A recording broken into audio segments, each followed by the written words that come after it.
你是不是也发现了，感冒好了以后，其他症状都消失了，但很多人都还依然坚持不懈的在咳嗽，白天咳晚上咳，遇到一点点小刺激就会咳，咳到就差没把肺给咳嗽本身是一种自我保护机制，它不仅可以清除呼吸道内的分泌物，还可以清除进入呼吸道的异物，所以感冒的时候出现咳嗽很正常。可为什么感冒都好了还会咳嗽很久呢？大家请看，这是你用来呼吸的肺，它是一个非常重要而又娇嫩的器官，可以说是不能出半点差错。我们的身体也很清楚这一点，但我刚刚被吐到了汤里。可偏偏在体外干燥寒冷的空气之中，就存在着各种各样的病菌。这些空气如果直接吸进去，肺部可能过不了多久就要变成废物了。所以我们的身体就决定从鼻子到气管，把这一整条呼吸的通道都给全副武装起来，以保证到达肺的气体洁净、温暖又湿润。于是身体就给气管内表面的黏膜装上了能够分泌粘液的细胞，帮忙粘住空气中浑水摸鱼的病菌和灰尘，同时还配套装了一只像刷子一样的纤毛细胞，可以把这些粘液、灰尘和病菌向外甩出去。此外，黏膜当中还住着许多免疫系统的巡逻小队，严密地监视着外界的一举一动。还有一些细胞，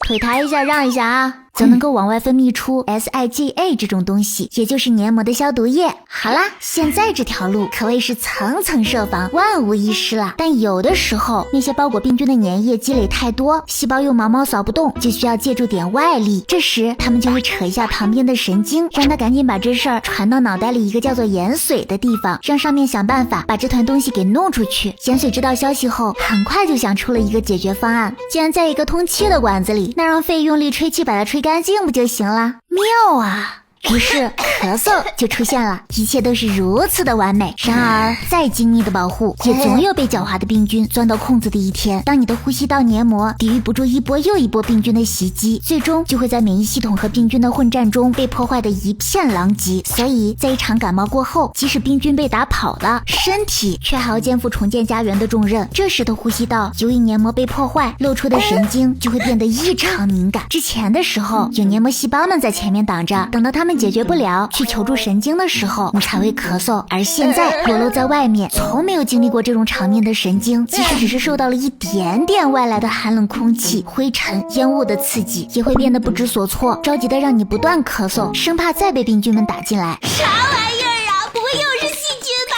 太可怕了，咳出去得全都咳出去。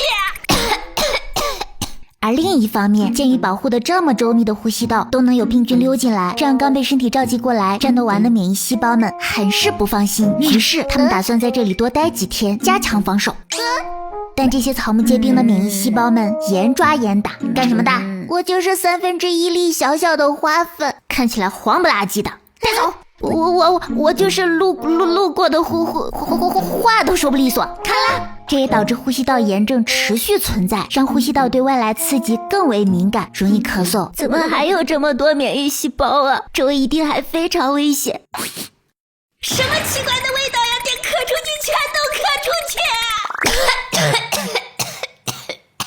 这也被称为气道高反应性。同时，由于这些炎症的存在，导致粘液分泌增多。粘液太多怎么办呢？咳出去，全都咳出去。于是，这也成了持续咳嗽的重要原因之一。神经怎么了？神经病了。就是在这些因素的作用下，你的感冒虽然好了很长一段时间，可仍然会感到嗓子痒痒，不断想咳嗽。随着我们呼吸道黏膜的慢慢修复，神经也会慢慢平静下来，免疫细胞们也能放心离开，这时候咳嗽也会慢慢自己痊愈啦。但是如果你咳嗽持续太久甚至伴有喘息、呼吸困难这种情况，就要重视起来，及时到医院看看是否合并有哮喘，或者仍然存在感染的情况等等。最近很多人都在咳嗽，有的人就会抑制不住自己的好奇心，去网上搜原因，结果搜得自己一身冷汗，寝食难安，总觉得那些绝症的症状似乎都在自己身上出现过。然后呢，心情沉痛的煎熬了半个月后，发现自己能吃能喝，什么事儿都没有。所以呀，不要自己吓自己，就算你想初步了解一下原因，也要找个靠谱的健康助手，比如夸克，听说他最近全新升级了，加入了 AI 黑科技，感觉还是挺好用的。搜索健康相关的问题，比如感冒之后一直咳嗽，夸克的 AI 技术就会整合全网观点，呈现多维度的诊断建议，帮你快速了解病症全貌。你还能简单勾选具体的症状，夸克会帮你快速筛查，精准定位病症原因，你就能大概知道自己的病因啦。如果你还有其他疑问，没关系，这里还有夸克健康助手，只管提出你的问题就好，不管问多少问题，他都能根据你的问题给出个性化的解答，随时在线给你提供专业实用的医学建议，简直是社恐人士的福音。第一次感觉 AI 技术离自己这么近，是能切实解决我们每个人生活中的问题，而不仅仅是一句口号。最后也希望大家都健健康康，不要生病。我是花小乐，我的梦想是成为一名健康的博学的画家。